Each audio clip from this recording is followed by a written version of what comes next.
to the Dr. DC podcast.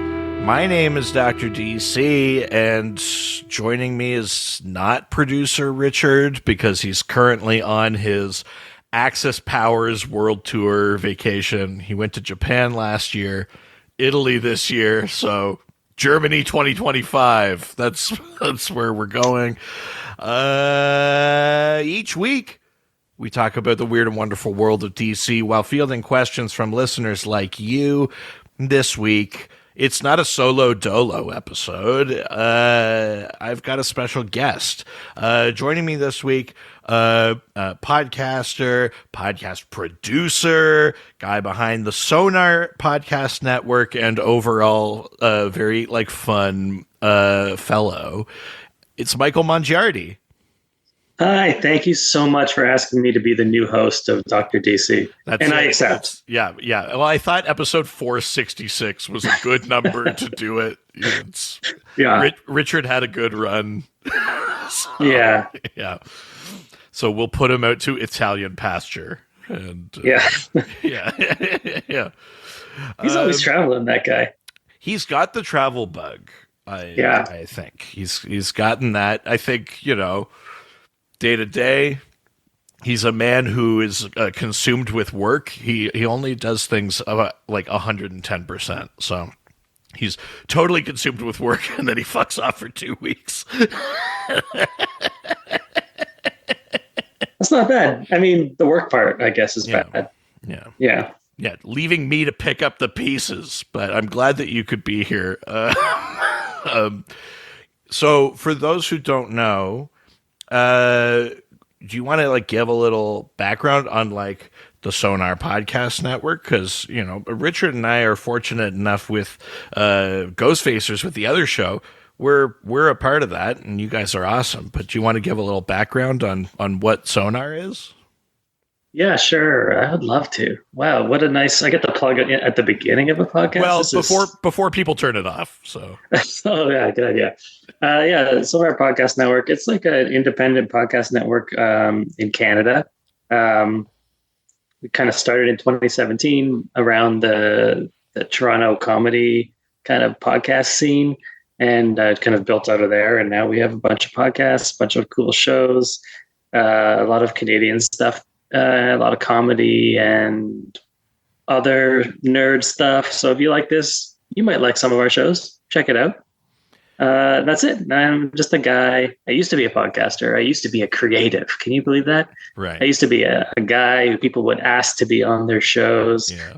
And now nobody asks me anymore because I'm just the guy behind the scenes running, pulling all the little strings behind the scenes. But thank you for asking me to be here because no one does anymore. Well, so. I see through your well-crafted business facade. We were chatting about this off mic and in the days leading up to this, but you were like, this was great. I'm reading comics. This is fun. We were chatting about, being nerds in different domains. The comics thing seemed like a bit of a novelty. What's your nerd kind of, what do you nerd out about? What's the stuff that you go hard on? Oh, I mean, is podcasts a bad answer? Because I think that's my answer. Yeah, no, I think that's fair. Obviously you've got a stake in a bunch of very cool podcasts, but what's the stuff that got you hooked on them or on the format, or what's your favorite kind of podcast?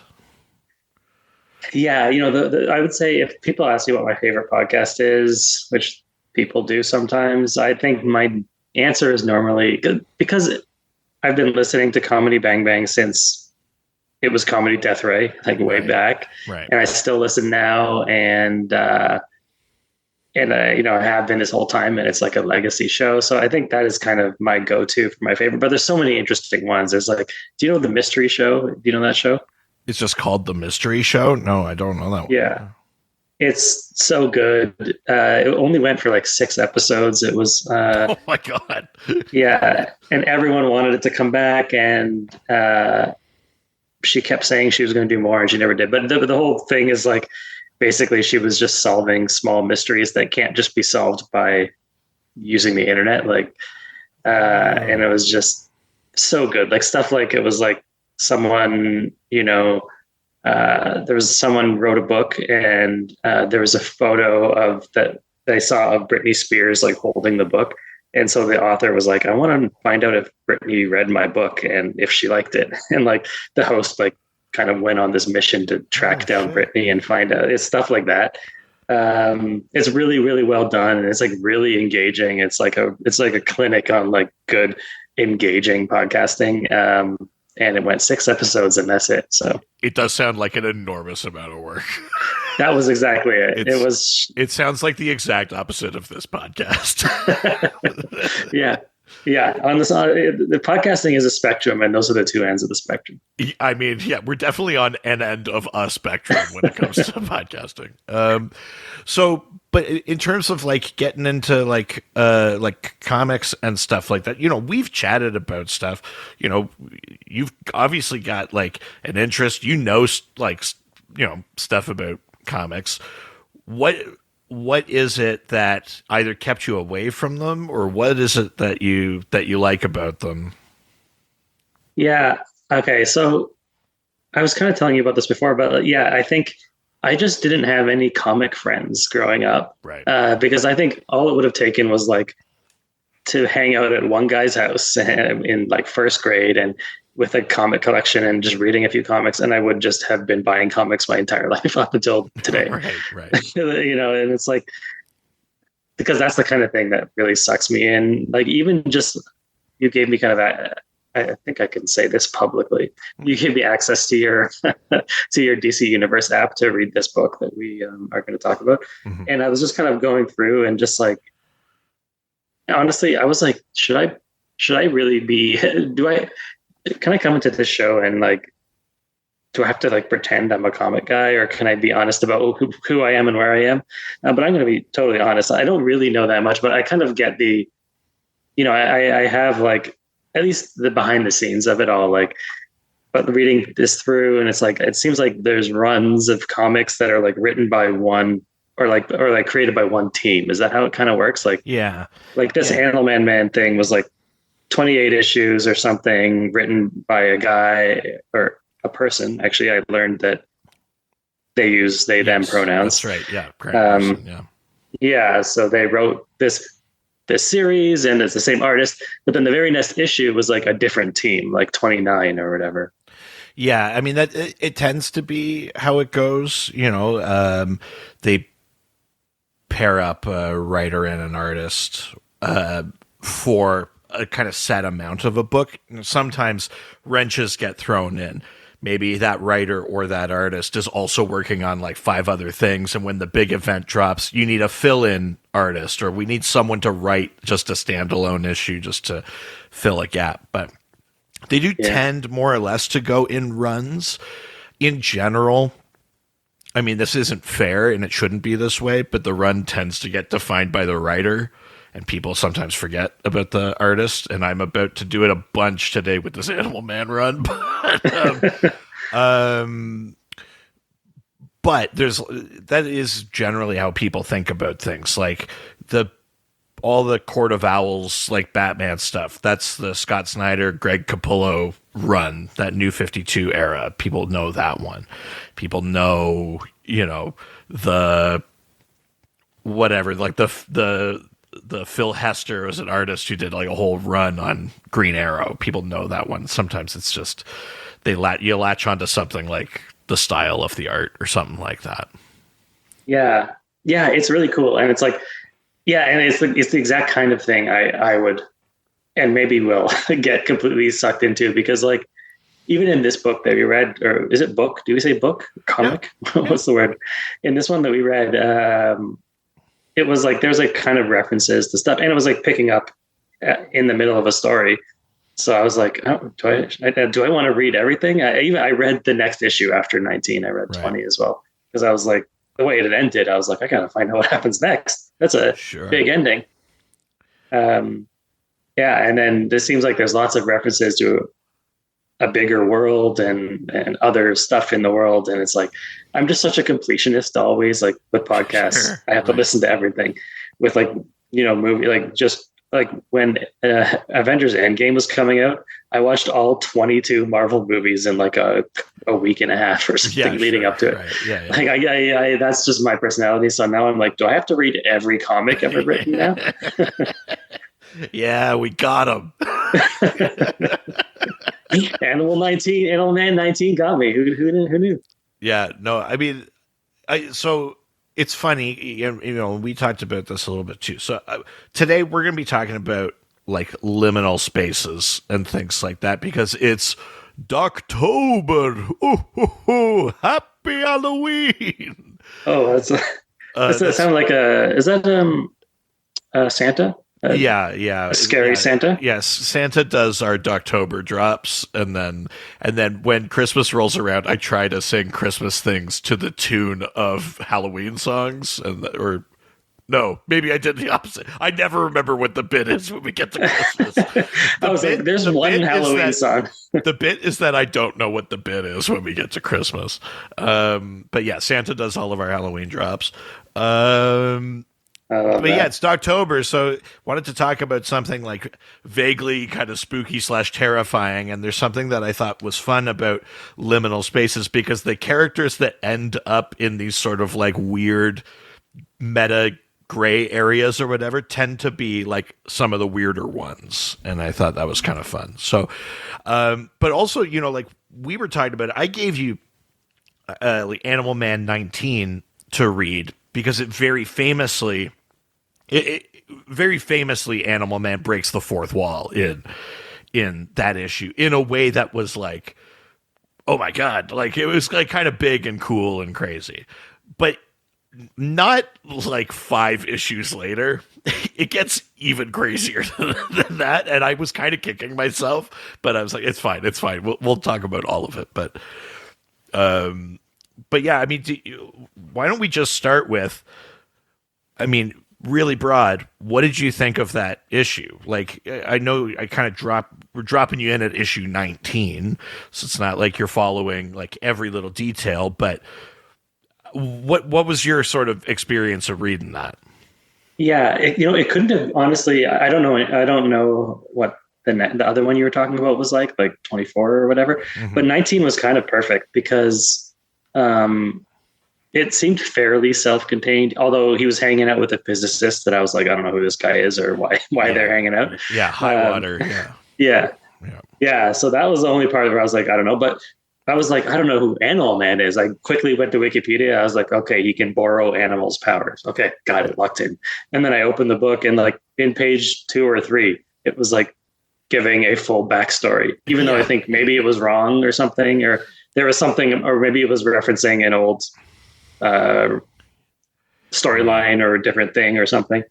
That's the vibe I'm getting, like, because from what I understand about comics, is like there's like basically, especially, I think maybe a new 52 is 52. That's 52 separate parallel universes kind of thing. Is that what that is? yeah. I mean, DC ends up very hung up on the number 52 for a while, but and at one point there are 52 different universes. At the point in time that this book came out, all of the infinite universes had been destroyed and a few surviving ones were condensed into one timeline. So actually, at the time of this, there is only one universe basically. Okay, because yes, I do know about this. This is Crisis of Infinite Earths, right? Yeah, and then this comes out just a few years after that. So that Crisis of Infinite Earths brought all the universes into like one thing, and Basically, then yeah.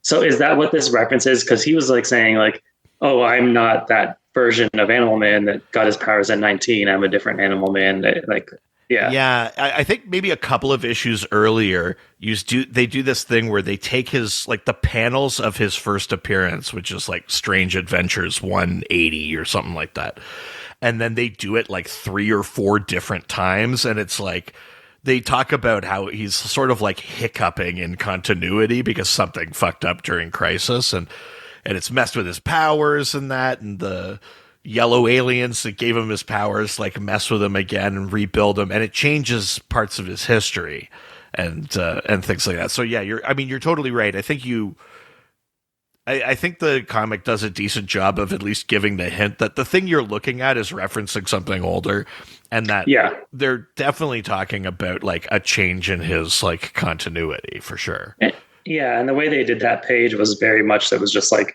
six squares Yeah. frames, like and the art style was like a little different too, or at least in my mind it was. Yeah. So I definitely got that. I didn't totally understand the content, but this is what I'm talking about. This is what I'm saying of like, oh man, how cool would that be if I was like you who were reading this and I was like, I know all these things and how this all connects, and like that heightens the experience like significantly, I would think. Yeah, but and I've said this on the show before too. Like I think you can do that in any order. Like the example I always bring up is that I watched the Cape Fear episode of The Simpsons like a dozen times before I ever saw Cape Fear. And then when I watched Cape Fear, I was like, oh, and I feel like I appreciated the movie because I was seeing the references as I was watching the real movie. And then I could go back and watch the Cape Fear episode of The Simpsons, and I like that even more now. Like I think you can do those things out of order. Like you're perceiving that if you go back and read Strange Adventures 180, or even just go back and read the issues preceding in Animal Man, by the time you get to 19 again, you'll be like, got it. Love that. Cool payoff. Or, you'll Yeah. like what it's doing, I think. And yeah, when you see that scene in Cape Fear when Nick Nolte steps on all those rakes, Yeah. yeah, that really plays off. Yeah. That pays off really well after you've seen the Simpsons episode. Yeah, I couldn't believe that wasn't a Simpsons bit. That was just being sincere doing the movie. Yeah. Yeah, Um, but yeah, I mean, in this issue, a few things happen. I picked it A because it's got this big moment that happens. B, it does a little recapping of like, Animal Man's got animal powers, so and so is here, blah, blah, blah, blah, blah. And C, I thought it was kind of interesting because to get to the big reveal, they also just, I think it's this issue, they just drop a ton of peyote like in the desert, yeah. and have like this transcendental experience. But to be a fictional character having a transcendental experience means you start perceiving the real world. And I kind of liked that idea. Oh yeah, there was one page, yeah, where you're referencing it before, where he completely breaks the fourth wall. He's just like, "I see you," and I was like, Yeah. I wasn't sure at first, and I flipped the page, and then I was like, "Oh yeah, he sees me." And I went back to the page, and I was like, yeah, "He's looking directly at me." Yeah. Yeah. So cool. Yeah. Yeah, and I mean, I think this is a theme that Morrison continues in basically everything that they do. Their run on Doom Patrol deals with continuity and things like that. Final Crisis is like all about that. Even stuff like Batman R.I.P. or things like that. It always kind of ties back to something about like how is reality real. But I kind of like going back to this because it feels like one of the earlier versions of this idea of like looking out of the comic book panel. What were, like as you were reading, what were things that like that grabbed you about the story or the art or anything? Like it's kind of an odd era for comics. Like the late 80s, early 90s is a slightly weird time, I would say, artistically. And this book is going very against the grain, I would say, of some other stuff. It's going against the grain artistically, or Yeah, like I think because late 80s, you have a lot of stuff going like dark, and into the 90s, you've got like, all the muscles and, like it's the stuff that like, that ends up spiraling into like Spawn and like Venom and, Superman's got a mullet and he died and Doomsday is all bones and shit like that. Like the 90s, like not long after this, goes so hard into like the edgy, extreme kind of thing. was that And like Dark Knight Return. No, wait, what was it called? Dark Knight. Yeah, Dark Knight The Dark Knight Returns. Dark Knight Returns. Returns is 1985, and that has such a huge influence on stories being like we could make like darker stories or whatever. But also at the same time, around this era is the silliest versions of the Justice League exist. Like the Justice League is not just doing normal adventures; they're doing like roommate sitcom fucking like like things about like what if we hide Martian Manhunter's cookies? Like what will he do? You Oh, know, that sounds like a good one. there's a lot of that kind of shit like in a sort of parallel era. So to you're either going so self-serious we can't break the melodrama of the thing, or you're going totally irreverent but like very fun. To have this thing that's sort of like right in the middle where it's like this guy is having a literal existential crisis because he finds out he's not real. Yeah. I feel like it that makes it stand out quite a bit. Yeah. Yeah. I thought that was really cool. Yeah. Just him finding out he's not real, and like the whole kind of dreamy kind of peyote, like the way that's all presented was like really compelling. I was like, and I kind of in my mind I was like, every once in a like in a TV show or like in a movie or something, there'll be like a scene where someone is on drugs and it's all fucked up. And so I feel like I was just like plopped into like that story, that specific story, which is like fun. But then it was like very quickly not fun. It was like scary. It was like, just discovering the reality. And then as the story goes on, it's like, well, at the end, can we talk about the end? Yeah, of course, yeah. And then it's like as horrifying as the story was to read, and like to how crazy it must have been for him. And then at the end, he's like finds his whole family was murdered. Yeah. That's just how the issue ends. It's just like, oh wow, this is a real bummer. This guy's going through it, like existentially going through it. But finally, the peyote's wearing off, and he's like going to go home, and then his family's all killed. Like, this must have been a big issue. Yeah, I think Animal Man 19 is a very big one. The other like real kind of big turning point is Animal Man 24. And like in the coming issues, this reveal that he can see out of the panel.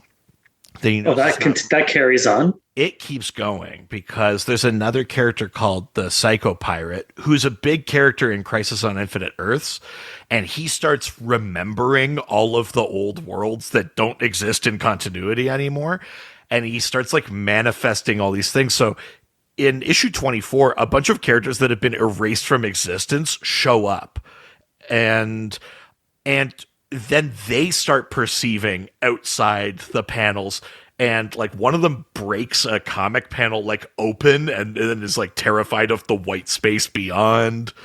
Animal Man like goes into the white space and eventually meets Grant Morrison in this series.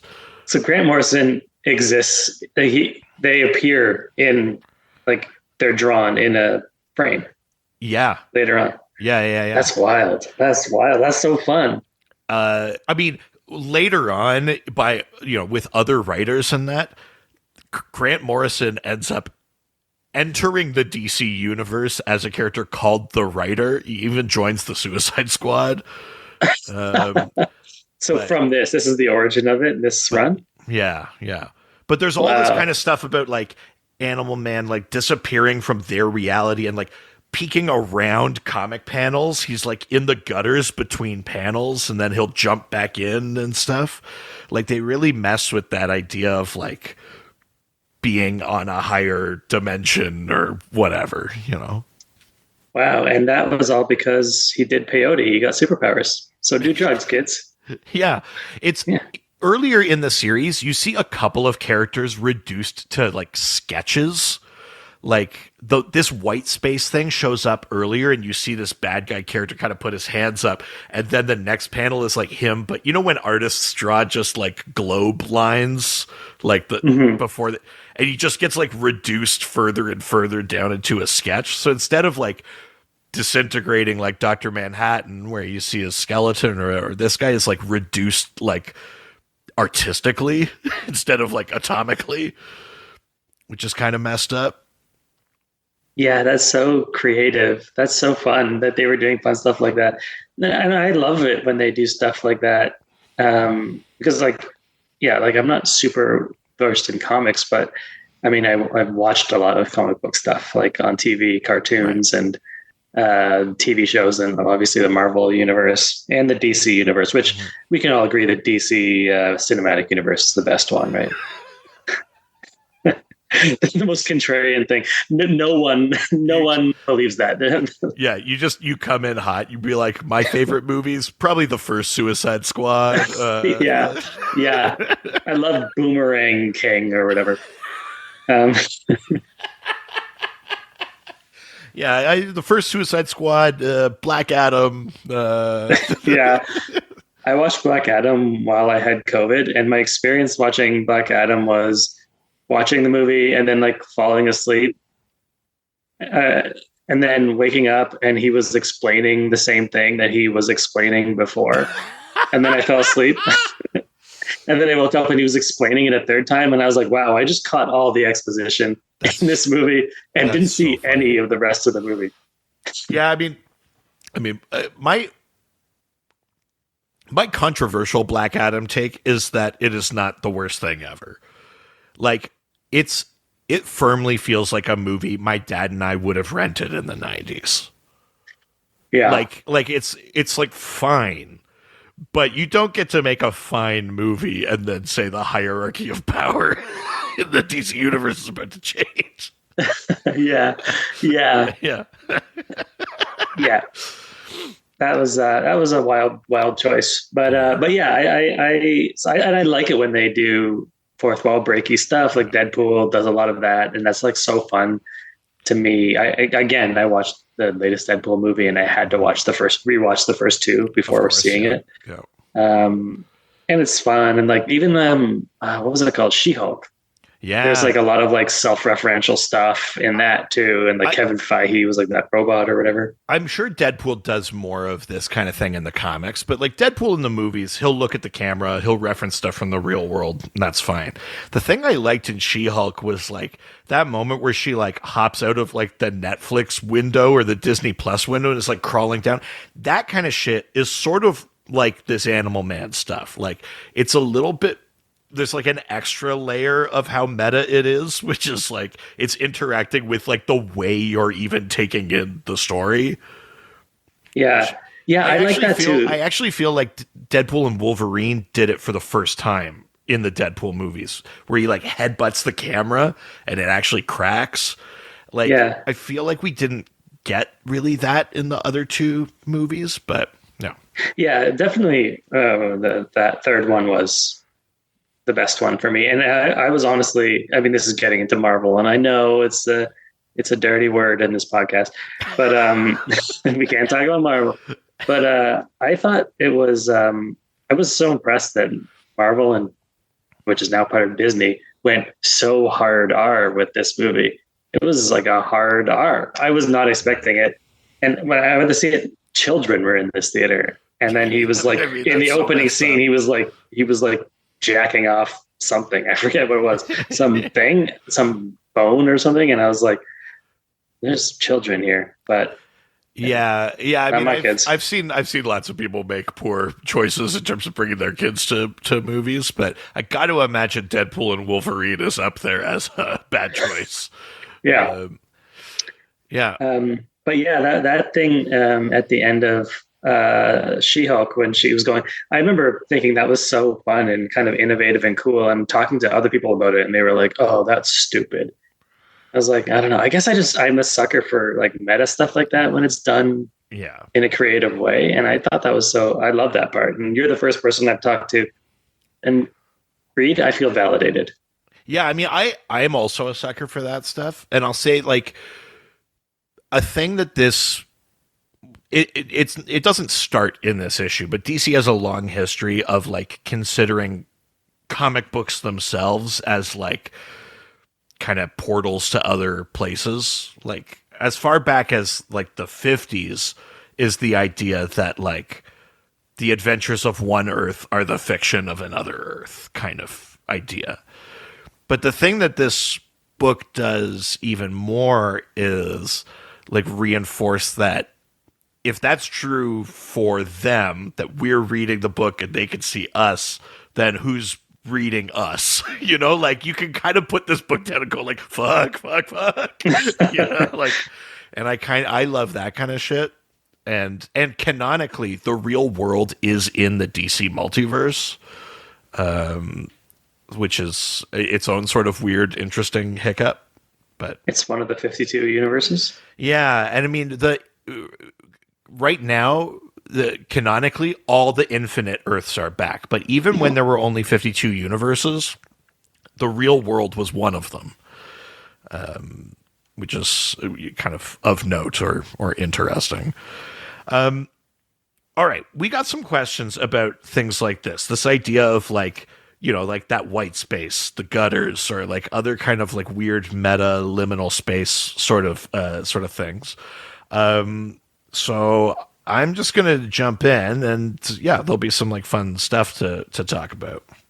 Yeah. So I got a question from Facebook. Go to the face in the book. Go to the Facebook. And oh, your classic Facebook song. Classic Facebook song. You've seen it in person. You know how good we are live. Oh yeah, yeah. I'll say that with a straight face next time. Gary Anchetta asks, what is up with Rutland, Vermont? Why does that place become the epicenter of weirdness during Halloween? Does Steve Englehart ever get his car back? And so these are all very good questions that and take it away. Many words I've never heard before. So Rutland, Vermont is a real place, and they would like host like a superhero like parade basically. They started just doing it like every year, every couple of years or whatever. And people would dress up as Marvel characters or DC characters or whatever. And it was just like a superhero parade. And comic book like creators would participate in it, writers and artists and stuff.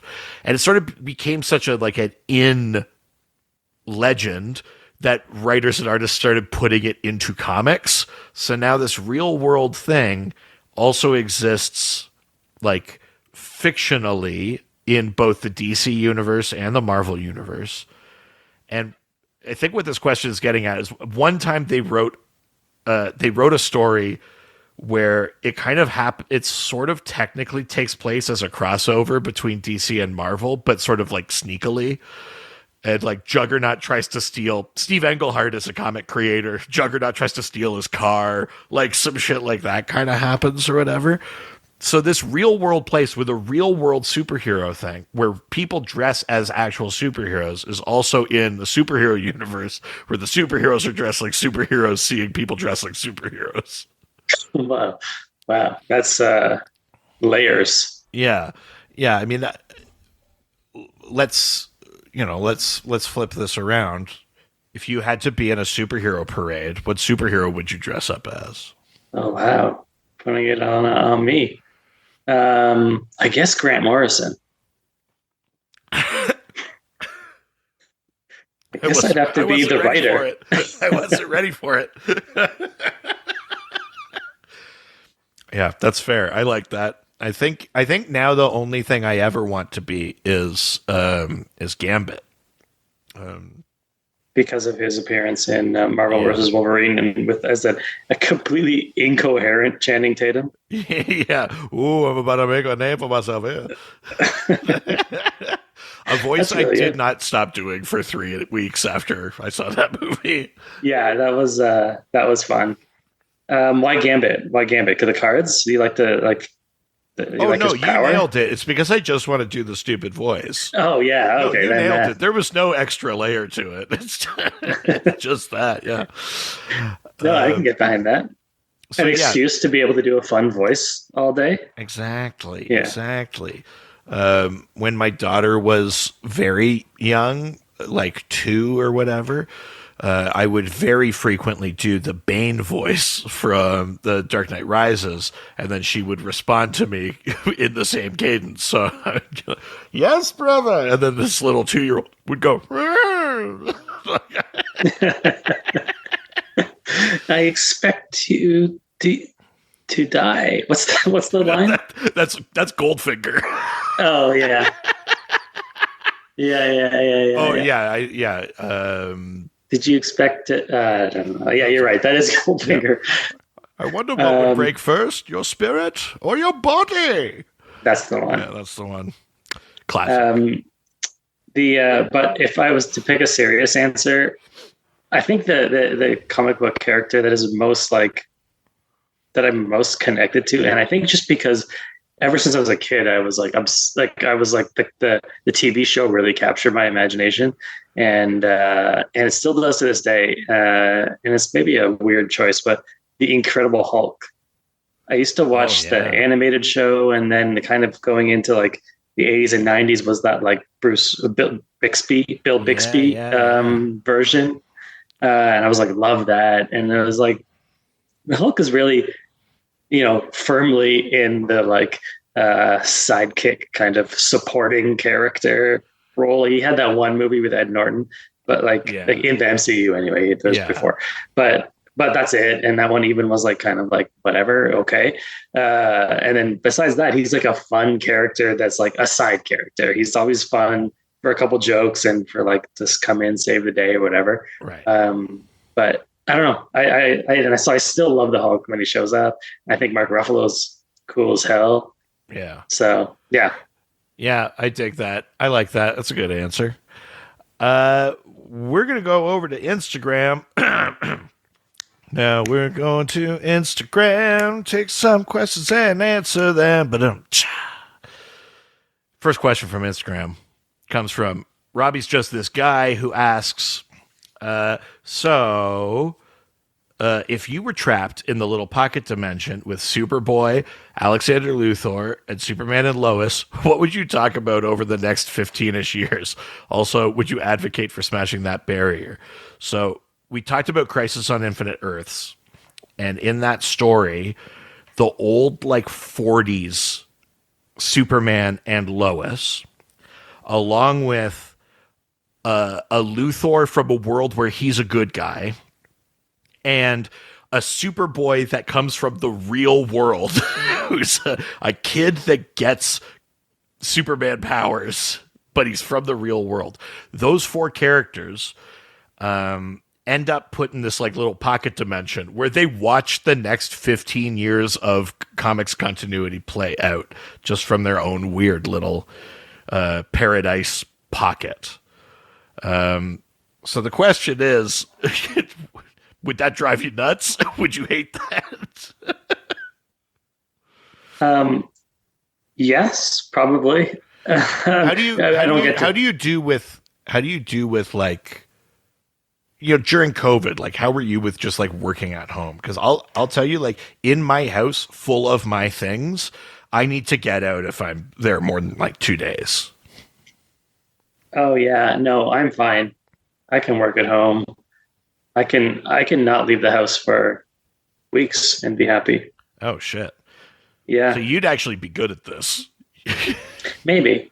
But I've just got to say one thing. I'm really hung up on this, and maybe this is just my kind of greenness with comic books. Sure, yeah. But it is driving me crazy that Robbie is referring to him as Alexander Luthor. What's that? Why that? Why? We all know him as Lex. We can call him Lex, right? Yeah. What's up with that? It's true. It's just that one, because he's the good guy one, and he comes from this other Earth, he does call himself Alexander Luthor. That's I see. So there is a reason. That's how you know he's good, because you can't be good and have like a cool ass nickname like Lex. Yeah, okay. So I figured there must have been a reason for that. So that's kind of a different version of Lex Luthor. The way you know he's a square is that he uses his full name. Yeah. Yeah. But yeah, at the end of that book, the 4 of them are sort of shunted off to like a little pocket dimension. And then like 20 years later, DC does this event called Infinite Crisis. And the big thing of Infinite Crisis was they've been watching from this parallel dimension. They see like comics are getting dark and they're like, fuck, we fucked up. We got to remake the multiverse. We fucked it up. And that Superboy, I'm going to say a bunch of stupid things in a row here. That Superboy punches the wall of reality so hard that a bunch of retcons happen in DC. He punches his way out of the pocket dimension and it like brings Jason Todd back to life and it like does a bunch of crazy shit. Because he punches reality itself because he's tired of being stuck in that space and he has to go to do stuff. That's so funny that comics kind of keep coming out and there's so many and they paint themselves into a corner and they have to reset every once in a while because they're like, so I guess the New 52 was like a big reset kind of thing. It was like a real hard reset. Like they've had lots of resets or just like, I would call them like soft resets though, where it's like, yeah, the other stuff still happened, but like now we're saying that this changed and we're going forward. They've only really done 2, I would say, hard resets. And one of them is Crisis on Infinite Earths. And one of them is Flashpoint and the New 52, where they were like, no, fuck it, starting fresh. And they basically drew a hard line and did it. Now, some things went better than others in that, but that's, I'd say those 2 are the only 2 times they like really did that. All the other ones are like, remember the thing that came before? It's back. Or like, remember the thing that we did here? It's back to the other one now. Like, they would just do these little massages, I would say, more than anything. So that was New 52 was the last one. And that was like, what, that was like 10 years ago or more? 2011. So almost 20 years ago. Yeah. I guess like 17 or something. So yeah, so we're still in this comic book world where there's 52 different universes or is that too simplifying it? They brought back everything because basically the New 52, they were like, fuck it, we're starting fresh, and some stuff was good and some stuff was bad, but a bunch of stuff was missing and people didn't like that.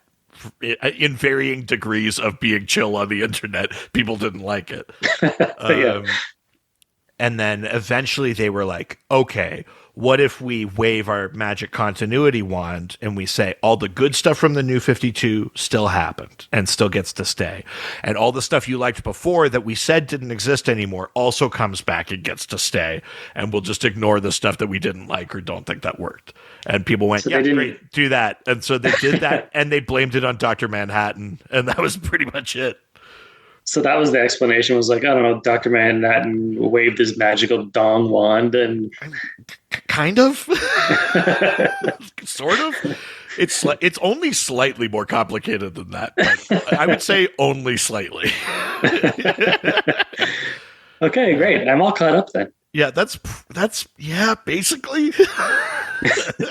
Is this episode going as planned? I'm like asking you the minutia of how comic books work. It's like everyone's like, yeah, we all know this already, dummy. No, do you know what? I kind of love that actually, because that's the shit that I like. That's the shit that I like talking about anyway. So that it works for me. Okay, also, great. I don't give a shit what the listeners like. I mean, this is your first time on the show. You've seen us perform a couple of times. I'd say arguably on our best behavior. I'd say it's open contempt is our relationship with our listeners. So, great. Yeah. All right. Next question comes from Metropolis Man 713, who asks, is the Speed Force a liminal space? Where did the Flash take Superboy Prime when they dragged him in there for years? So you said you've watched different stuff. Did you ever watch the Flash TV show? The one in the 90s? Well, I mean, that's a fine one to answer too. I meant the more recent, like the CW one, but yeah. Oh no, I didn't. But I love the one in the 90s. That fucking rocks. I love that show. Yeah, it was so good. And it was also so lame. Like it was yeah. You know, I mean, the Flash already, his power is like that he can go fast. But then in like live action in the 90s on TV, it was like, it was all this the situations he would find himself in were always just like, gotta run fast again. Yeah, I would say he wasn't necessarily demonstrating the full range of Flash powers necessarily. Yeah, like the Flash, like in the movie, the one with that guy that got canceled. I forgot his name. Yes, yeah, Ezra Miller, yeah. Ezra Miller. Yeah, that one was like, although the movie was not great, but some fun multiverse stuff in it. Though I love the Nick Cage Superman appearance. Yeah. It was like a crazy reference. That was fun for me. Yeah, sure. But yeah, that movie was like, oh, the Flash can like travel so fast that he can do crazy cool stuff, and like that movie like broke through the multiverse or something Yeah. with his speed, and it was like, yeah, my '90s Flash didn't do anything like that. No, he sure didn't. I mean, He got in races a lot. yeah, there were a few of those. Also, I'd say the first half of that season, they're like no supervillains. It's all just like random guys in suits. And then the back half of that season, they're like Captain Cold, I guess, Trickster. Just like, I guess we got to do comic book shit. We got. Yeah, I think they were trying to do like the Incredible Hulk kind of thing, where it was like just a dark story about a guy, and he's like he is the Flash, but it's not like a superhero really, or at least I don't know. Yeah, I mean, the CW version, I mean, has the benefit of coming out later than 1990, because then they really start exploring this idea that came out in the 90s, more or less, which is the idea of the Speed Force. You know, before that idea, it's that the Flash got doused in chemicals and hit with lightning, and that just made him fast. Yeah. And then what it becomes is that the chemicals, the lightning, they're almost like catalysts for being chosen by a higher power, which is this thing called the Speed Force, which is like, sometimes the Speed Force is a sentient thing that chooses you to have power. Sometimes it's like part of the engine of the multiverse. It's like the force of like kinetic motion and change and time. Sometimes it's like a liminal metaphysical space where when you die as a speedster, it becomes your heaven, or you can go there and just like hang out in it for a bit, or you can. And a speedster is like someone with Flash powers. Yeah, yeah. The best way to describe it is that lots of people have super speed. Only people who use the Speed Force are speedsters. Yeah, because from my understanding, the Speed Force is a cosmic energy field and force based around velocity and movement, and one of the seven forces of the universe. It is a representation of reality in motion, being the very cosmic force that pushes space and time forward and granting the speedsters their power. That's my kind of understanding of it. Is that about right? Holy shit! You're first. First he came for Richard's job, and we did nothing. Now he's got it for me.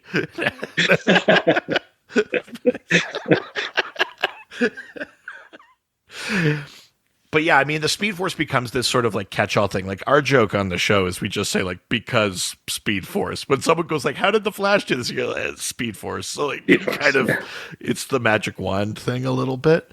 But it is kind of a liminal space. It's like, technically it's if you're the Flash and you go into the Speed Force, you're going into the source of your power. It's like an extra dimension outside of reality. It's like a transitional kind of space that is also alive. Like, you can see the past. It like will talk to you. It like shows you fucked up shit. Like, so like there's the Speed Force is sort of a weird, it's absolutely like a liminal space. You're not supposed to just chill there. Like, you're supposed to use it to get somewhere else. Is that like in the movie, in that Flash movie with Ezra Miller? Is that where he was when it was like, when there was all the Superman and everything and all that stuff? I think that's basically that movie, that movie's version of the Speed Force essentially is that. God, on the show, they're Speed Forcing all the time on the show. Every opportunity to Speed Force, they're taking it. The back half of this question is that Superboy that I described that punched reality so hard. becomes like a bad guy, and the Flash has to tries to deal with him by running him into the Speed Force. I think to the end of time to try and trap him there, and it doesn't work. But you could also bring people and things in there. Like again, like what is this space?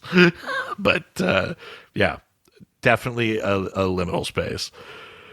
Is that Superboy drawn as a comic, or is it like a actual boy? Oh, It's like I see what you're saying. No, he is drawn in the way that all the other characters are drawn. It would have been a very interesting take to make him like photographic. yeah, that's what I was kind of picturing. Yeah, I I like that idea. That's a good fucking idea. you hear that, Grant Morrison? Yeah, you don't have to threaten me with a good time. That's Yeah. yeah. I'm actually maybe a little upset that that's not how it works. Yeah, I'm sorry that I had to kind of bring this reality to you. But I'm a genius. You're so fucking smart. That was great. Yeah. Yeah. I'm really good at sex too. Oh, hell yeah. Nice. Yeah. That's why I'm a double threat. So double threat. Still can't dance though. Just a double. no. Oh man, I'm taking lessons though. All right. We're gonna leave Instagram. We're gonna head on over to the Discord. I never think of a song for this. I need when I was just a little boy, I asked the Discord, what can I be? Fuck. Will I be pretty? Will I be rich? Here's what it said to me. Docs. You nailed it. That was perfect. That was beautiful. Thank you. This question comes from Only Just Dan Dunn, who asks, which is a superhero name, Dan Dunn. Dan Dunn, it would be a great superhero name. I agree. Yeah, he's Finnish man. Actually, I just realized David Dunn was the name of Isn't that Bruce Willis? Yeah. Yeah. Okay. Only Just Dan Dunn asks, where does the Batman of Zur-En-Arrh hang out when he isn't possessing Bruce? Have you ever seen Batman wearing the suit that's like red and yellow and purple, like kind of a crazy Batman costume?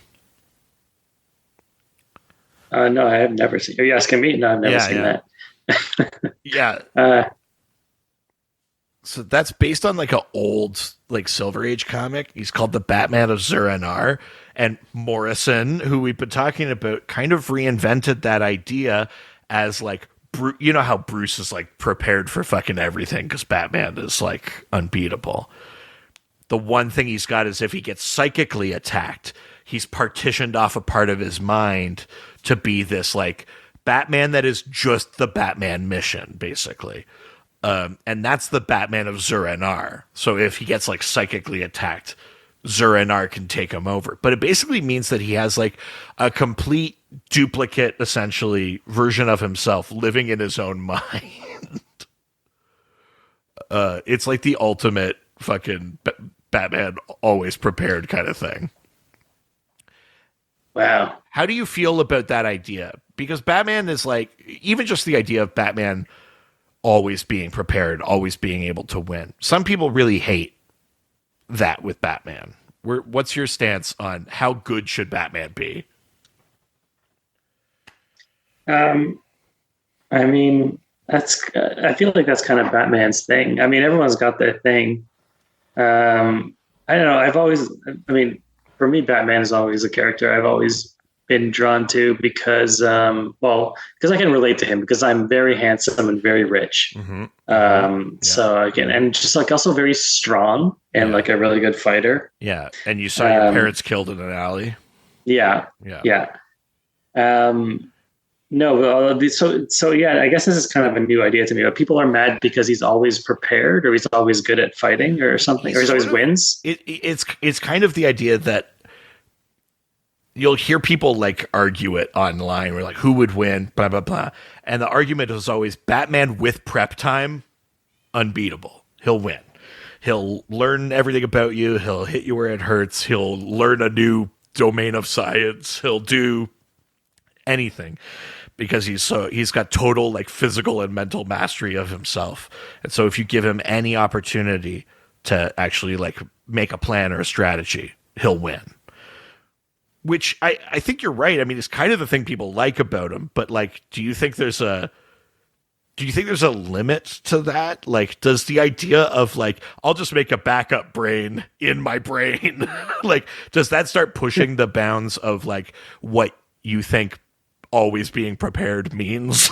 Like, Yeah, I mean, when you did describe that, I was like, okay, that's a little much. sure, Like, right, yeah, yeah, maybe he can have a weakness. But yeah, yeah, and it's like, again, my reference point is generally the movies. But when I go, when I think about the Batman versus Superman movie, it was like, okay, so he can kind of be a competitor to Superman, who is like so powerful and has every superpower and is like so super powerful, and Batman is just a man. But they can be on the same page, but he had to build some kind of a insane robot suit, like with not plutonium, yeah, kryptonite. yeah, Part like on the ready, so he could like he had all he basically had to become a robot man. yeah, So yeah, there was kind of that, and it was like, well, what if it takes that. I mean, that movie was just bad, but it took it away.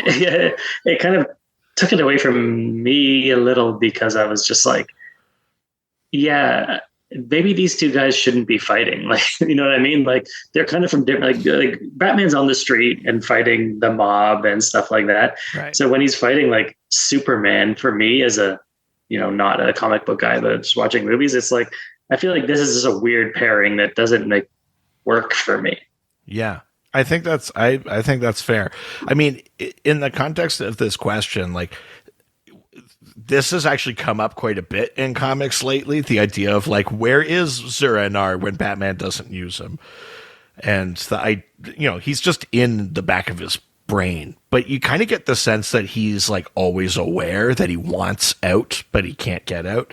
And eventually, in a series of stories that have been happening in Batman, Zur-En-Arrh took over Batman's body, and then also downloaded himself into a robot Batman that Batman had made called Failsafe. So it was like a duplicate of Bruce's personality, but just the mission. None of the like almost, if you think about it, it's like season 1 data versus season 7 data. So he had like season 1 data Bruce in this like robot body versus season 7 data in his frail human body. And then they would have to fight, and Failsafe has become this kind of like new sort of big kind of bad bat threat. That's kind of like the extension of Batman is always prepared. He's actually so prepared that the thing that he made trying to be prepared is like impossible to defeat. No, see, yeah, when you first told me the concept of the brain thing, I was kind of like, whatever. It's not for me, I guess. But that's cool. I think that's cool having that. And I feel like I've seen something like this before. I can't place it, but anyway, I think that's a fun idea. The version of himself, but it's like, yeah, just a mission. Yeah. Yeah, so I mean, so the answer to the question is that he actually isn't in a liminal space anymore. Zur-En-Arrh and Failsafe. Well, sorry, I think Failsafe might just be Failsafe now at this point, but yeah, he finally got his own body. He got out from inside Bruce, which is kind of crazy. What is Zur-En-Arrh? Can you? So in the 60s, when this character first appeared, he was actually like an alien. He was just like, oh, I'm the Batman of Zur-En-Arrh. It was just like weird 60s bullshit kind of stuff. When they kind of changed who he was to be this like psyche part of Batman, the setup is that, you know how Bruce like goes to the movies with his parents or whatever? When his parents get killed? Yeah. There's some conversation with his dad where they're like, he's like, yeah, Zorro's like a cool hero, and he's like, oh, but in like real life, they would have thrown Zorro in Arkham, and over time, that idea becomes like Zorro in Arkham becomes Zur-En-Arr. It just becomes like a something that's coded into Batman's brain, like a sort of misheard memory kind of thing. So was it just them trying to really work that work it in? Yeah. Oh yeah, Well, it was like what are we starting with? They're like Zur-En-Arr, and they're like fuck. They had to like work backwards from there, basically. well, they did it. Yeah. All right. Next question. I think relates really well to the comic that we read. It comes from Diaper Gal Kate. Diaper gal, my kind of person. Listen, my wife's been watching the original CSI. Like, she's been on a rewatch of that one. And if there isn't an episode where a guy turns his panic room into a full on, like, baby fetish nursery, boy, oh boy. CSI, the original CSI show, I'd say about 60% of the episodes are just them kink shaming. Like, they go to a crime scene and they're just like, oh shit, some dang ass freaks in Vegas. And they just kind of yeah, it's quite a bit of that. All right. Well, good to know. So Diaper Gal Kate asks, does Marvel Comics exist in liminal spaces? Also, do we, as in real people, exist in the liminal spaces? So after reading that Animal Man book, as you were reading it, you were like, fuck, he's looking at me. Not that you go through all the mechanics of it, but like, how did that change how you were reading it? Like, did you start reading the rest of the pages? Like, did you have any sense of like, now I kind of feel like I'm just watching it? Like, once that relationship's established. No, absolutely. I did absolutely. That was a big turning point for me of like reading this book. And then the character's like looking out of the book at you, and he's like, I can see you. And then they go on to talk about like they're looking at us, they're watching everything we do, and like they go on to talk about that. And so like, yeah, I absolutely, that changed the way I was reading it. I felt like a little bit of like an observer, or like kind of the feeling of like if you were watching like a security camera of like people just like living their life, you know what I mean? Yeah. That's the kind of vibe I was getting. So yeah, and like you said before too about you said something before that was really smart, and now I forgot it. So classic. That sounds like me. Yeah. I mean, I can't remember if it's in this issue or maybe the one right after it, but like, did you get to the part where where Animal Man basically goes like, we only exist when they look at us, kind of like he sort of has the realization that like existence, that they're like, I have all these memories, but I don't think those things actually happened. Like, I think sometimes he says something like, I wake up and I'm in a different location or blah, blah, blah. And I have memories of how I got there, but I think I just start there. Like, he starts questioning, like, if any of the stuff that happens off panel actually happens at all. Yeah, he was saying like, oh, like I'm in this city and doing something, and then I'm in Italy, and like I think I remember how I got there, but like I'm not sure. Or something. He said something like that. Yeah. That was this issue. Yeah, I mean, in a sense, it almost makes like their entire universe a liminal space. And then if you zoom out from that and you look at like canonically in DC, all universes are comic books somewhere else. It actually kind of means like maybe all of us only exist to be observed. Is like the kind of like we're all just sitting in a space waiting. We don't know it, but we're waiting to be observed by something in a higher dimension, and our lives kind of play out like that. Like the book is, I think, if you could easily spiral by going and looking at this book and then being like, fuck. We're all just like in this sort of like cosmic waiting room. We just don't know it. And then every once in a while, someone peeks in and something happens in our lives. And all the other bits are just sort of like manufactured memories. Yeah. Yeah. which is fucked. That's a lot. Yeah. Yeah, and that's what I was going to say. That's what I was thinking of about what you said before. You talked about how it makes you think about like if if they're in the comic and we're watching them, then maybe I'm something and people are watching Yeah. us, and that's a weird place to be when you're like trying to enjoy a light comic book. Totally. And I mean, like, I'm not like a religious guy, and I don't really believe in ghosts or anything like that. But I think if I were to like subscribe to a belief system, I think it might be this, where it's like, if I want to try to explain like why someone saw a ghost, I'd be like, higher dimensional comic book reader. I'd be, like, Yeah, yeah, like someone looks in the sky and they think they see God. It's just some guy reading this issue, like that's, yeah. And if you punch hard enough, maybe you can break through the frame oh, there he like goes. Superboy. Fuck yes. Hell yeah. Um, next question. I'm gonna say comes next. Oh, where I lost my spot. Next question comes from Rubik's Cuban, who asks, "Is there?" Oh no, sorry, that's not the one I wanted. Where am I looking? Oh, it was this question. Still, I just wasn't done with it. Does Marvel exist? I think you will enjoy this. Technically, the Marvel universe is out there in the Infinite Earth somewhere because they've done like crossovers before. Have you ever seen any of the Marvel DC crossover stuff?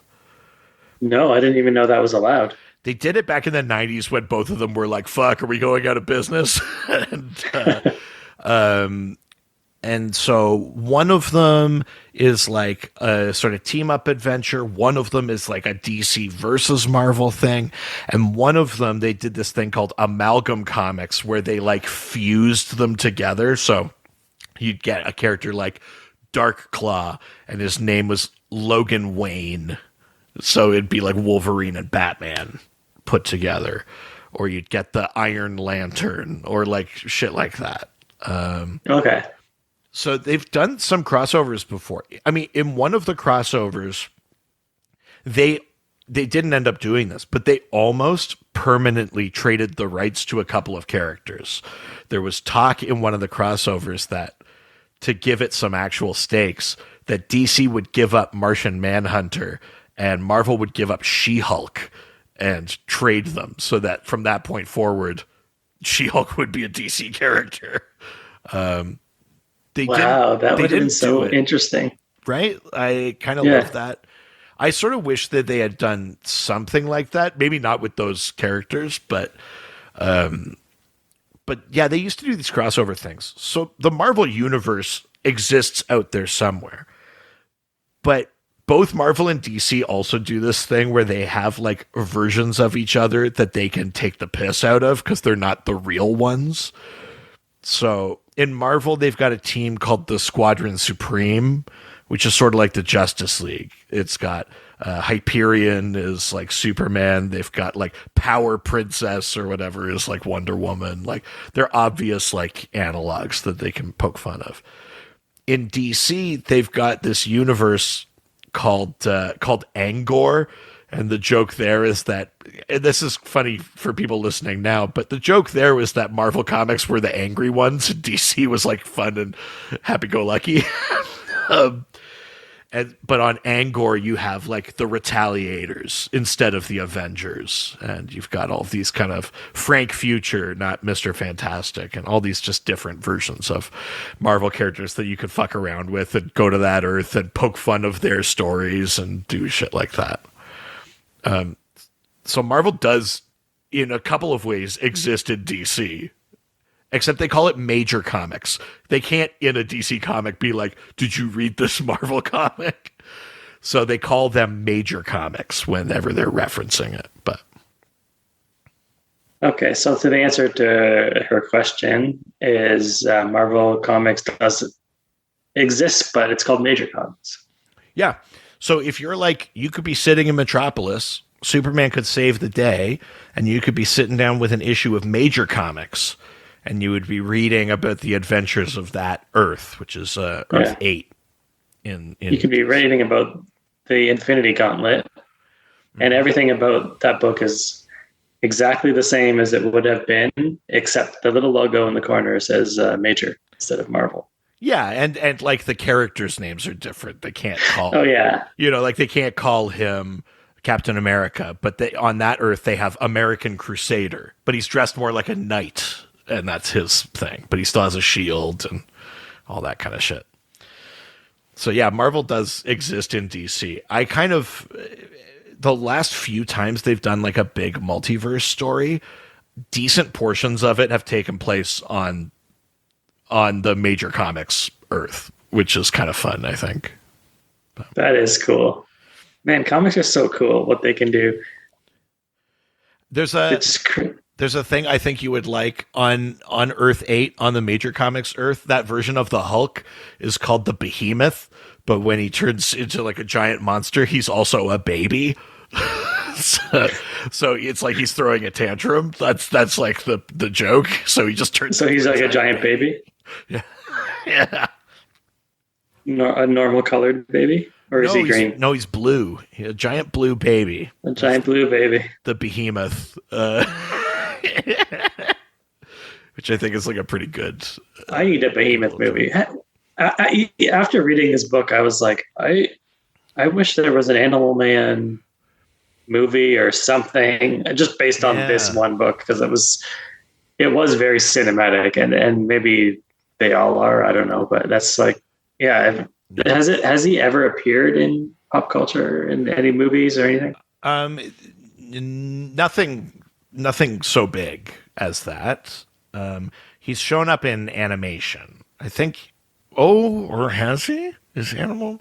He's shown up in his own shorts in animation, but he hasn't even really been, I don't think, on other cartoons and stuff like that. And I don't know if there's some weird licensing thing with Animal Man or not, but you know Swamp Thing, the character Swamp Thing, right? Yeah. And he's supposed to be like the avatar of the green, of like plant life or whatever. In the New 52, they make a little retcon to Animal Man that he is the avatar of the red, like animal life, like where Swamp Thing is leaves, he's meat, basically. Okay. And they do that, and that series is like really fucking good. Like if you go back at all and you read more of this and you're like, I kind of dig Animal Man, I would immediately go and read that other series because it rocks. It's really, really cool. How did you feel, since we're talking about him, how did you feel about his like powers? I can't remember if it's in those couple of issues that you read or not, but when they start talking about like how his powers work, you know, because I think he poses the question. He's like, when I borrow flight from a bird, I don't have wings. How am I flying? Yeah. Yeah. But in the book, they also, and I think it's again a reference to like different universes or whatever, but he says like, oh, I used to something, I'm paraphrasing, but something like, oh, I used to have to borrow powers from an animal, but now I can just like think about the animal and then use their powers or something like that. He said something like that. Am I remembering that wrong? No, you're right. I think like his like peyote experience or whatever, it sort of opens his mind, and also he got his powers sort of like adjusted by these aliens or whatever. And it used to be that he had to be near an animal to draw on its power, but now he realizes he's connected to this. They start calling it the morphogenetic field, which is like the sort of like almost like a collective unconscious of like animal life kind of thing. So he can think about any animal and then just borrow a power from it, essentially, because he's connected to everything, which is kind of a wild superpower, I think, actually. Yeah, and also maybe this is nitpicking, but people are animals too. So could he like be close to a physicist and then just be like, oh, I'm a genius guy now? Or another superhero and just like have their powers? Well, see, I mean, That's an interesting question, because then you have to go like what do we mean when we say like abilities? Like, does it have to be like, theoretically our evolutionary ability is endurance, right? It made us like good like long distance hunters. But also individually, like, you could be good at math and I might be good at, remembering comic book shit or whatever. But then you go like, what's the version of that in other animals? Like, if he goes into the web and he's like, I need an octopus's power, but the only octopus around is one that like sucks. Like, does he get a shitty version of an octopus's ability to squirt ink? Or like you gotta go like, is it by like type of animal, or is it by specific animal near him? Like, I think it's a good question. I think it's a thing that would be fun to like fuck with and play with. But I honestly don't know. That's a good question. Yeah, and then what? And also, like, yeah, like an octopus's powers. He doesn't grow tentacles, does he? He just would have. Yeah, no, he doesn't transform. So like when he takes an elephant's powers, he just gets like an elephant's like relative like heft. Like he could run into the side of a bus and knock it over, but he looks the same. He doesn't get big or anything like that.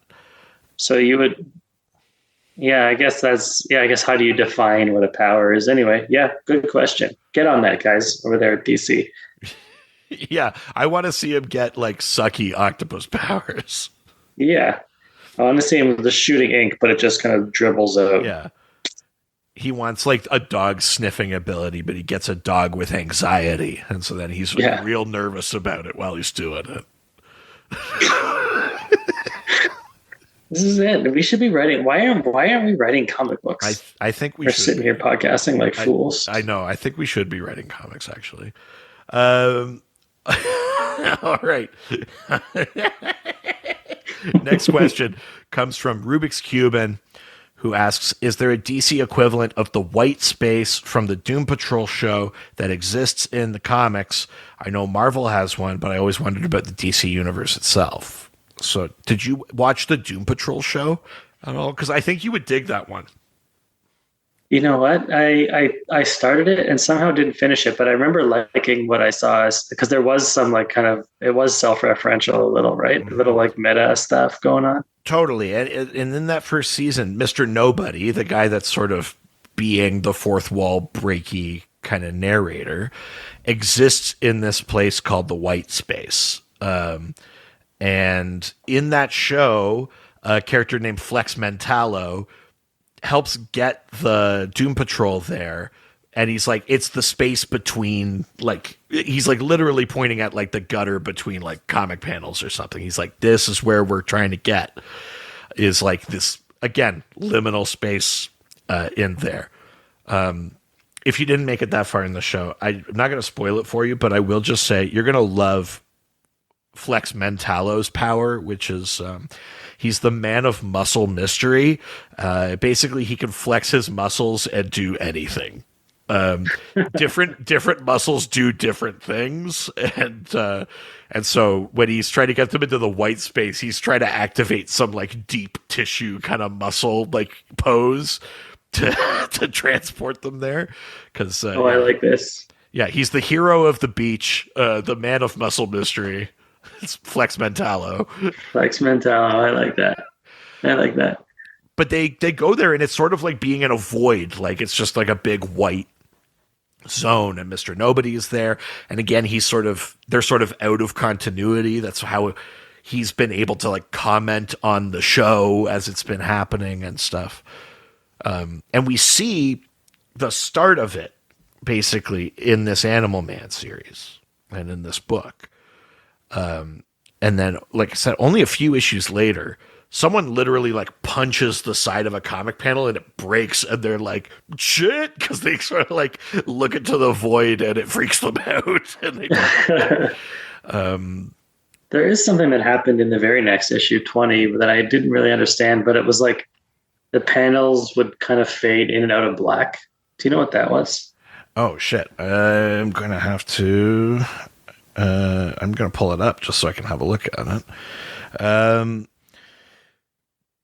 but yeah, I This is mean, the first co-pitch. Yeah. as sorry, and that was in number 20. Yeah. Okay.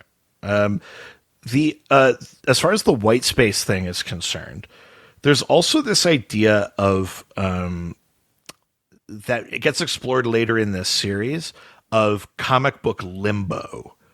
It doesn't. It actually first appears in a different book. It first appears in a comic called Ambush Bug. Ambush Bug is a character that can also break the fourth wall. Knows he's fictional. Knows he's in a comic book. Makes like sort of Deadpool-y kind of references and stuff. And in that one, in one of those issues, he meets a character called Johnny DC, who is the DC logo with a face and arms and legs. And Johnny DC is the continuity cop who shows up sometimes in DC Comics and says, like, you can't do that. We corrected that power. And then, like, disappears again. So Johnny DC, the continuity cop, makes reference to having thrown a character into comic book limbo in Ambush Bug. And then later in this Animal Man book, I think in issue 25 or something, Animal Man ends up in comic book limbo. And you find out that what it is it's this idea that we were talking about, that he's talking about, where it's like, what happens when people aren't looking at us? And you learn that the residents of comic book limbo are just the characters you haven't seen in a while. So it's not that they all went through a door and went to this place, but it's like, did Ace the Bat Hound not show up in an issue for 3 years? He's probably in comic book limbo. Yeah, he's just kind of on the bench, like waiting, like he's like not being used right now. So he's just kind of hanging out. Totally, which I think is like such a cool, fun idea. And Morrison comes back to that idea a few times. Like, you go to limbo in the middle of Final Crisis. Superman goes to limbo, and you see all these characters, and they start to like forget who they are. Like, it's almost like in Inside Out, like the memory pit or whatever the fuck that they fall down. Like, it makes me think of that a little bit. Like, it's kind of sort of like a fucked up kind of thing that way. But you see characters like Merry Man and stuff like that, who's like from an old pre-crisis Earth, from the Inferior Five. You see, Ace the Bat Hound is there. Hoppy the Marvel Bunny, I think, was in there at one point. A version of Hoppy the Marvel Bunny. So Shazam, Shazam. Back in the old days, there was a rabbit that also had Shazam powers, and he was Hoppy the Marvel Bunny. Cool. Listen, comics are fun and totally serious, and everyone should be taking them seriously. And I just wish people would treat them with respect. I'm scrolling through here. I'm just not finding the like fading to. Oh, I see what you're saying. Yeah, It's a good question. I'm not sure if that's actually what that's meant to be in issue 20.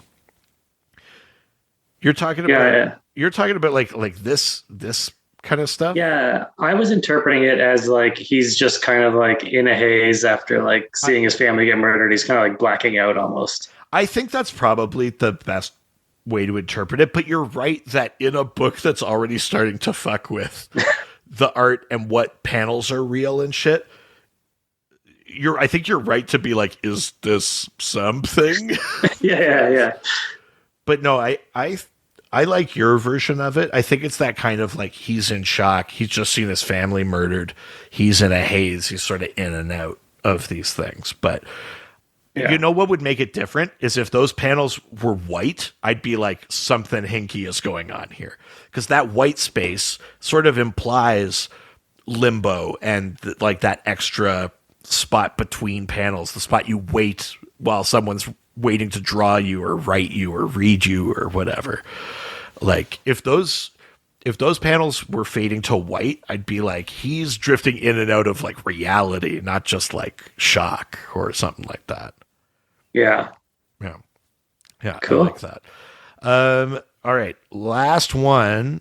Question comes from Liam Willis, who asks, Do any of these places have citizens or even kingdoms or governments? I always thought it would be a cool story if Mirror Master made the mirror world a kingdom made up of everyone's reflection. So, what do you have you heard of, or did Mirror Master show up on the 90s Flash? Did they ever do Mirror Master? If it did, I don't remember. A classic Flash villain. He's a guy with a bunch of mirrors. He does hologram shit. He has like a sort of like a light gun, but he also can like move in and out of mirrors like portals and shit. And normally when you look in the mirror realm, it's like, I'm going to drop another crazy reference here. Did you watch Reboot? Oh, yeah. Do you remember the episode where Enzo gets trapped in a vid window, and then they have to go into that space where it's like a black void, and he's just made of vid windows? Yeah, I do. I do remember that. That's usually what the mirror world looks like in DC, is that Okay. there's a portal somewhere that goes out of someone's like mirror. But inside it's just like, it's like being in like another like cosmic realm or like a black void or something like that. And so it's like dangerous to be in there if you're not Mirror Master because you can't get out. I think at one point they had citizens in there. I can't remember what they were called, but there were people that lived in fucking Mirror World, and they weren't just like people's reflections, but people just like actually lived in that dimension. And then Mirror Master would just like pop in and pop out, you know? It sounded like the comic book Limbo also just had people living in there too. Well, yeah, exactly, because they waiting to be used again or remembered or anything. It's, you know, in that Limbo, this character called Merryman, he does eventually call himself the King of Limbo. It's a meaningless title, but he's been there the longest or something like that. He's like a largely unused character, but okay, well that kind of answers the question a little too, I think, right? yeah. Yeah. There's a king. There's a king of Limbo. That's a government. I mean, I think that's the closest you get to it. There's also like Mirror World is a Mirror Master thing, but there's also a Wonder Woman villain called Image Maker, and Image Maker also has a Mirror World thing because they do like illusions and stuff like that. And I think they're connected too, but yeah, like sometimes these are like places that people live. Like, I think it's funny to imagine that like you're just living your life and then someone pops in through a portal and goes like, fuck, Mirror World, and then like pops out again. You're just like doing your normal thing. You're like, you're not calling it Mirror World. You're like, no, this is my living room. yeah, like I think about that sometimes. Or like the thing that DC does all the time, which is like, we're Earth One, and you kind of just want someone to go like, I didn't agree to that. Like, why am I Earth 6? Like, like who made you number guy? Yeah. So that's the last question. What I want to end on is, I know you said you're a completionist, but beyond like the compulsion to just have the complete story, was this kind of idea of a comic and like a little bit meta and stuff like that, like, do you think you'll go back and just read Animal Man at some point? I think I'm going to finish this run at the very least, because the completionist, yes, I do have that. But beyond that, I think you picked a good story for me, because it's like, yeah, I like that kind of stuff. I like the meta stuff, and the story seemed interesting. Although there was some crazy stuff that was happening in episode 20 or issue 20 with Bugman. Do you know about Bugman? Yeah, Bugman, the giant kind of robot suit. Yeah. Yeah, and I was like, I don't know what this is about. I was like, I missed something. They just jumped into that, didn't mention that at all in number 19. I'll be honest, you've barely missed something. There's not much more to it. I'll be honest with you. Yeah. So yeah, I will continue to read it. I think I want to read at least to the end, especially because you keep talking about issue 24. So I'm like, Yeah. If nothing else, you've talked me into getting to at least 24. Yeah, yeah. 24 to 26 are the most meta, I guess, after this initial one where he could see you. But the getting there is interesting too. Yeah, no, that's awesome. I sometimes it's I have a real kind of like 50-50 hit rate when it comes to people liking the comics I've picked for them to read. So I'm glad this one went over okay. What's so impressive to me is like is endlessly impressive to me is like that you have this knowledge of like, okay, I want to do an episode of liminal spaces. Oh, okay, Animal Man 19. Like, you just remember that, and that's like in your memory somewhere. I mean, I will remember the moment I'm thinking of where I'm like, this moment would be good to talk about. Sometimes I do have to go like, and which issue was that? Like, some people I think are a lot better at the like in issue 27, blah blah blah happened or whatever. And for me, especially because you tend to just read things through, it all blurs together. So sometimes I'm like, I don't know what fucking issue it is. It's like like I kind of lose track, but I tend to remember the story. I will forget like artists' names constantly, writers' names, the year, the like I'll forget what was happening at the same time as other things. But I tend to Okay, yeah. remember So the story. But okay, so it's not like off the top of your head, but that's good because I feel like that is a little too much. yeah, no, I mean I think some people have a even more like insane like detail memory thing.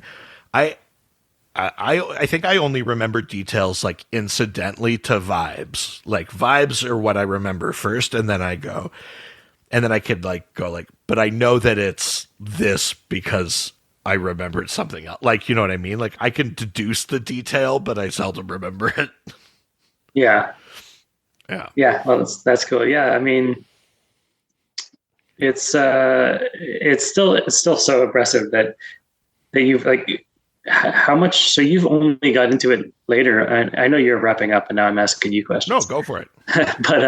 But you only got into comics later in life. You said I had like how many? my dad gave me like a small stack of comics that were his when I was a kid.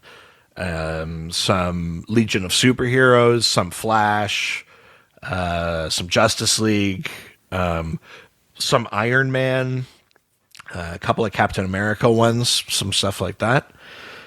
But those were the only comics I owned. So I read like the same 20 comics like 40 times. And I just like, there weren't spinner racks and stuff when I was a kid. And I don't think anyone clued in that I liked it enough that maybe we should seek out a comic book shop or something like that. And I wouldn't have known where to start then. But I watched like the Batman cartoon and I watch all the movies and I've always liked that stuff. But then it was like I was an adult, I was working in theater and I had a little bit of money and I was like, I could buy anything I want. And that means I think I want to read a comic. And so I started that's when it kind of started. I sort of spiraled from there, but I was like fully an adult when I started like earnestly collecting comics.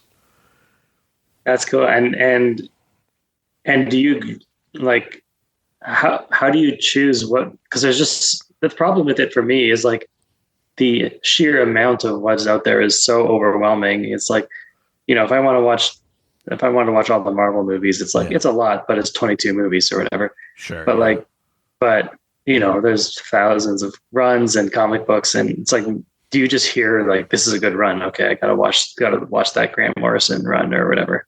I think it's sort of like non-comic books where it's like, there are some things you should know, right?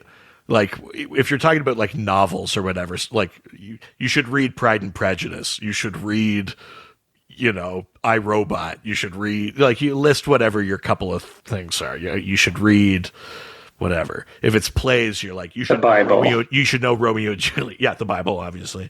You should know Romeo and Juliet or whatever. So some of that is in comics. Like you should read Dark Knight Returns. You should read, Death of Superman. You should read, whatever. But for me, I'm the opposite. I'm not a completionist. I prefer to have a little bit of everything. Like I go for weird stuff. So sometimes it's just like I like the cover of a thing, or sometimes I pick it up and I go like, I have 0 issues of Kongorilla. I'm gonna get one of these, and I'll never find the other 3 issues of that series. But I'm like, fuck it, I want Kongorilla. Like I go for breadth. I like having weird stuff. There's very few things, like I've got gaps in my collection and I'm rarely compelled to fill them. Like other people, Yeah, like Richard is the opposite. If he goes like, I've got issues like 1 to 8 and 10 to whatever, he's like, I that gotta would find drive me issue crazy. 9. And Yeah, I go like, I don't know, I've lived without issue 9. And if it's between that and something I don't have, like character wise or something, I'll take the other thing. So that's kind of everyone's different, but that's sort of my thing. no, and I think that makes a lot more sense. And being able to just like, give your head a shake and be like, I'm missing 1 issue. I know what happens in 8. I know what happens in 10. I don't, it's fine. But like, it's because my brain is broken that I'm like, I have this thing where I have to finish everything all the time. And I've wasted so much of my life. Like I start a TV show and I'm like, okay, I don't like the show anymore or whatever. Like season 3, it's boring now. I will watch it until, and I pray that it gets canceled. Like this show sucks. Someone's got to cancel it so I can stop watching. And it's like, I can just stop watching. Sure. Yeah. I kind of get that. I had a little bit of a sunk cost thing with the Flash TV show. Like I was watching long after I should have been, I think, but I was because I was like, but it was good. Like, and I sort of hung on for a little bit, but yeah, no, I try not to get too attached to any one thing, but just like how I live my life. Yeah. Yeah. Yeah. Your wife, your child. Yeah. Don't get too attached. There's other kids out there. Please don't leave if you're listening to this. Don't leave. I need you. I regret what I said. Who, me? Yeah, and you. Oh, thank you, Reed. No, thank you for making the time to come and chat comics and stuff. We've had a fun time like hanging out in Toronto when Richard and I have been down doing shows. We had a fun time like hanging out and going on adventures and insane Uber rides and stuff like that. Yeah, that was so fun. Like we like watching bad movies. That's all fun, but it's always nice for me to be able to like kind of say all of the stupid comic stuff and not have someone like roll their eyes. so that's really fun for me. So thank you. No, my God. I was like, I'm worried that I'm asking the most basic questions and your listeners are going to be like rolling their eyes, but I'm like really interested in all this stuff. And I appreciate you kind of going back to basics with me. I will gladly. And if I ever find out that you did a Condiment King episode without me, there's going to be a problem. Hand to God, I will never dedicate an episode to Condiment King without you. Okay. Yeah. All right. Great. So we'll get you back for Condiment King. Oh yes. Yeah. Fuck yeah. It's the episode everyone's been waiting for. Tell the people where they can find you or anything you want to plug or plug in Sonar. Now is the normal plugs time, even though there was plugs time up top. Oh, double plugs. Wow. This is a treat. Yeah, I mean, I don't really do much on social media. No point to follow me there unless you want to look at a completely empty Instagram grid. An anti-plug. Yeah, but you can follow the Sonar Network on Instagram or anything. The Sonar Network, it's a podcast network, lots of pods, fun stuff. We're doing lots of fun stuff, big, fun, exciting stuff coming up, big announcements coming up. So honestly, if you just follow us, it would make my little heart grow 69 sizes. Nice. Yeah, dude. Oh yeah. But yeah, I don't know. Just follow, check out the Sonar Network. Ghost Spacers is there. Other stuff is there. Maybe other things are coming soon. And honestly, it's just an honor to be the new host of Dr. DC. Mm-hmm. And I'm so sad that Richard was gored to death by that rhinoceros at the Italy Zoo that he was at. Yeah, the Italy Zoo. Italy Zoo. They have one for the whole country. Yep. Welcome to Italy Zoo. It's in the middle of the Vatican. Welcome to Italy Zoo. Yeah. Rest in peace, Richard. We'll miss you, big guy. Yeah, and Q in memoriam. You can find us wherever you listen to podcasts. Hit us up, Dr. DC Podcast on social media and all the other places. Doctober, ho, ho, ho, ho, happy Halloween! Continues next week with, I think, the grimmest subject we've ever done on a show that I'm so uncomfortable with the idea that I might not do it. Oh, what is it? Can you say, or no, you're going to...